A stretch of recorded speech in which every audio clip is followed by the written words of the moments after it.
নমস্কার, আমি তরুণ ঘোষ। আচ্ছা, আপনাদের মনে হয় না হঠাৎ এই 18 মাস বাদে আমাদের রাষ্ট্রপতি, বাংলাদেশের রাষ্ট্রপতি শাহাবুদ্দিন চুপ্পু, তিনি হঠাৎ এইভাবে মুখ খুললেন কেন? নির্বাচন তো হয়ে গেছে 12 তারিখে, তিনি মুখ খুললেন যতদূর সম্ভব 20 তারিখে, 20শে ফেব্রুয়ারি। এই 6 দিন সময়টা, 8 দিন সময়টা উনি নিলেন কেন? প্রশ্নটা আপনার মনে জাগা উচিত। এবং আপনারা যা দেখেন তাই, যা দেখানো হয় তাই আপনারা দেখেন, কিন্তু কলকাঠি যে পেছনে নড়ছে সেটা কি অনুধাবন করতে পারেন? এই যে আমাদের উপদেষ্টাদের যে সরকার ছিল, সেখানে আপনাদের একজন নিরাপত্তা উপদেষ্টা ছিল খলিলুর রহমান। তিনি হঠাৎ উড়ে গিয়ে জুড়ে বসলেন বিএনপি সরকারে, হয়ে গেলেন পররাষ্ট্রমন্ত্রী। ছিলেন এনএসএ, হয়ে গেলেন পররাষ্ট্রমন্ত্রী, তাও আবার উল্টো ফ্রন্টে। কি করে হলো?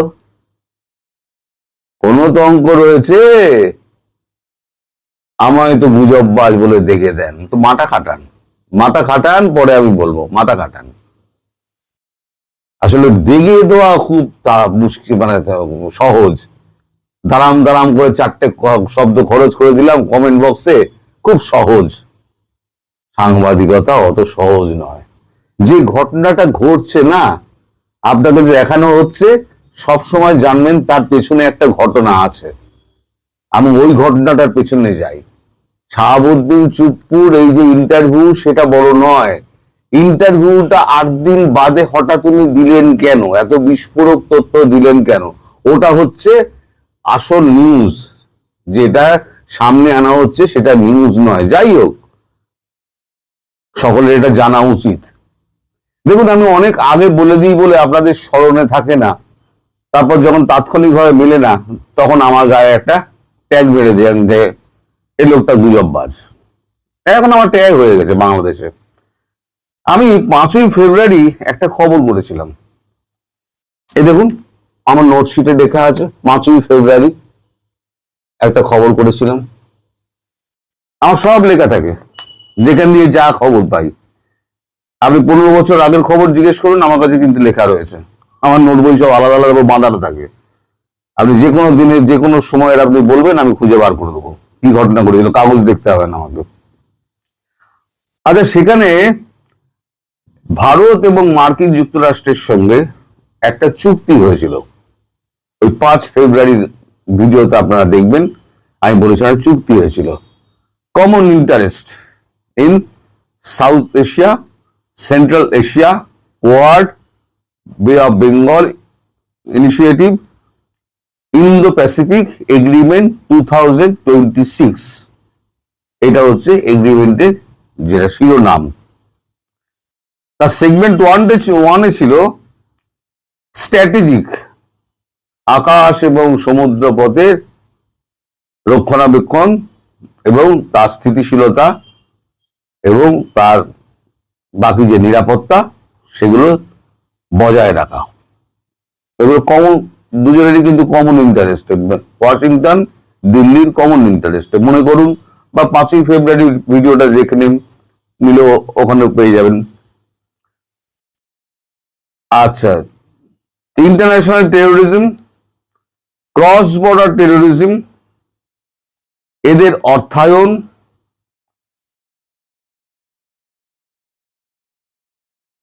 এগুলো বন্ধ না হলে যে কোনো পক্ষ সার্জিক্যাল স্ট্রাইক করতে পারবে।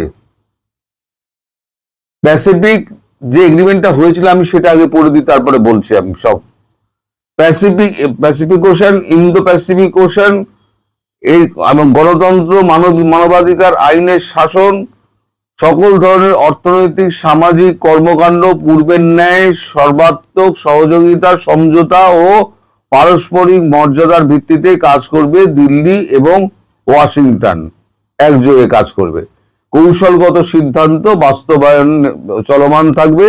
3 মাস অন্তর এই যে এগ্রিমেন্টটা 2036 common interest in South Asia, Central Asia, Quad, Bay of Bengal initiative, Indo Pacific agreement 2026 to 2036, 10 বছরের এগ্রিমেন্ট।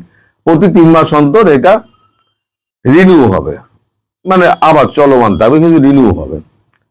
সেদিনই মার্কো রুবিওর সঙ্গে শেখ হাসিনার কথা হয়েছিল। মার্কো রুবিও বলেছিলেন শেখ হাসিনাকে বাংলাদেশে দৃঢ় গণতন্ত্র, আইনের শাসন, মানবাধিকার বজায় রাখা কাজ করার অঙ্গীকার ওয়াশিংটন এবং ঢাকা একসঙ্গে চালাবে আপনি ফেরার পর। 16 মিনিট তাদের মধ্যে কথা হয়েছিল।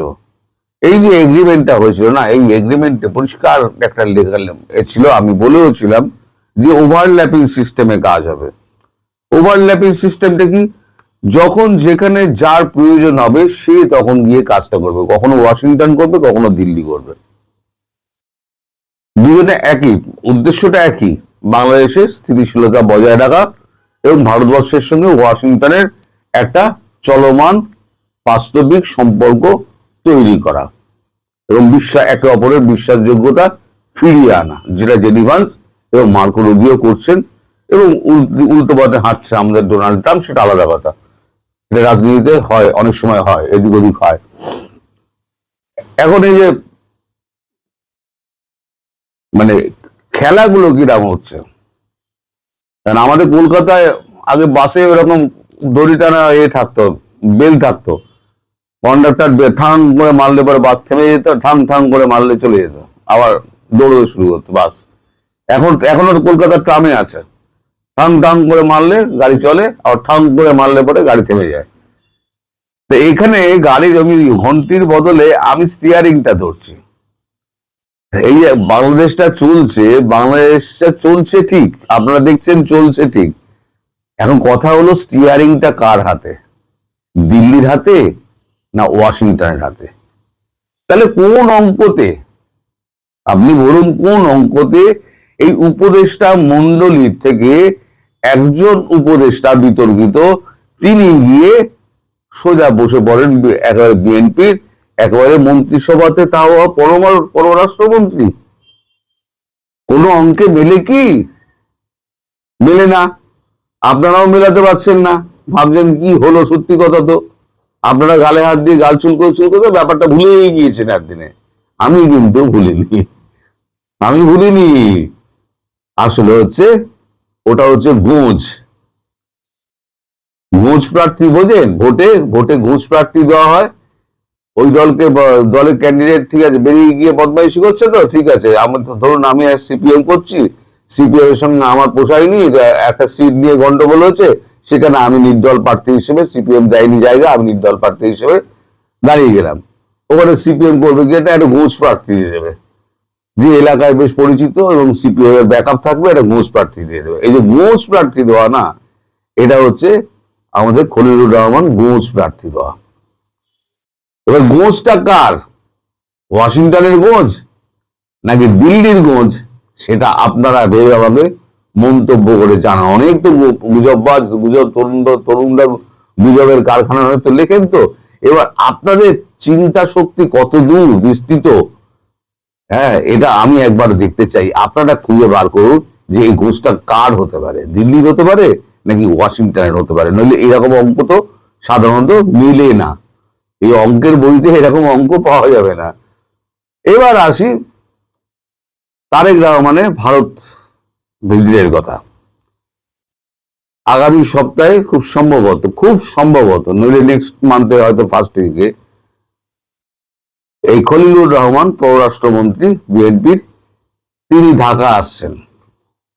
ঢাকা এসে জয়শঙ্করজি এবং এনএসএ দুজনের সঙ্গে, আমাদের অজিত ডোভাল দুজনের সঙ্গে কথা হবে, একটা ডেট ফিক্স করা হবে, মোদিজির টাইম নেওয়া হবে।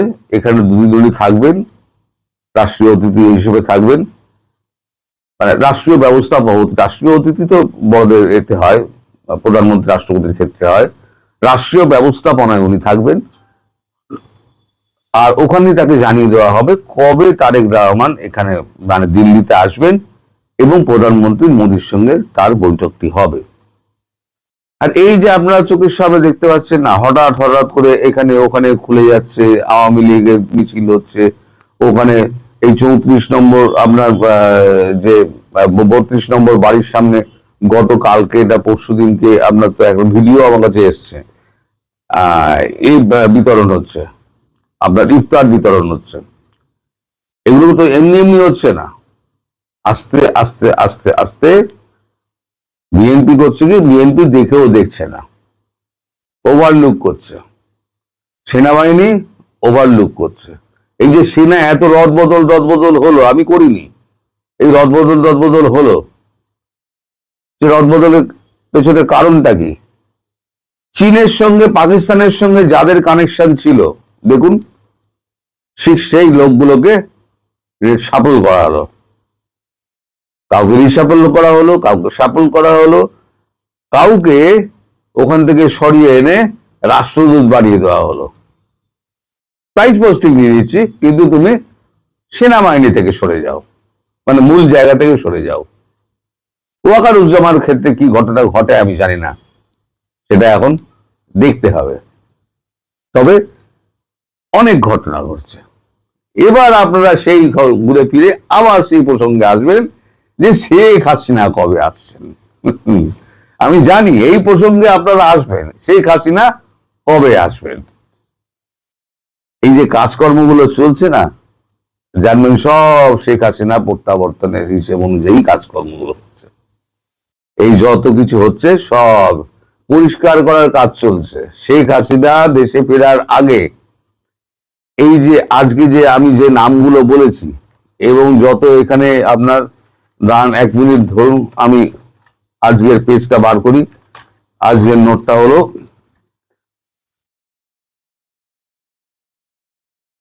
এই যে আবিলুর রহমান শুভ্র, আসিফ নজরুল, রেজওয়ানা হাসান, ফয়জুল করিম খান, এরা যারা রাষ্ট্রপতিকে গিয়ে ওই সমস্ত করেছিলেন, এরা সব অ্যারেস্ট হবে, সব অ্যারেস্ট হবে।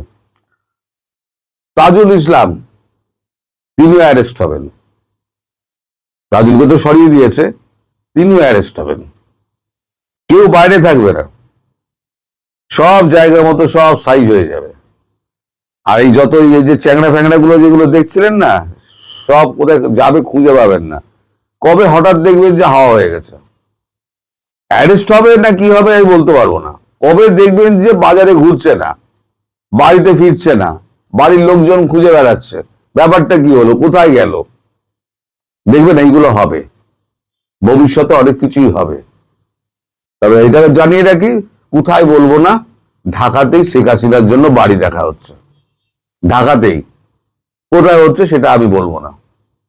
তার বাড়ি সম্পূর্ণ রক্ষণাবেক্ষণের কাজ চলছে, তার মানে বুঝতেই পারছেন খুব একটা দেরি নেই।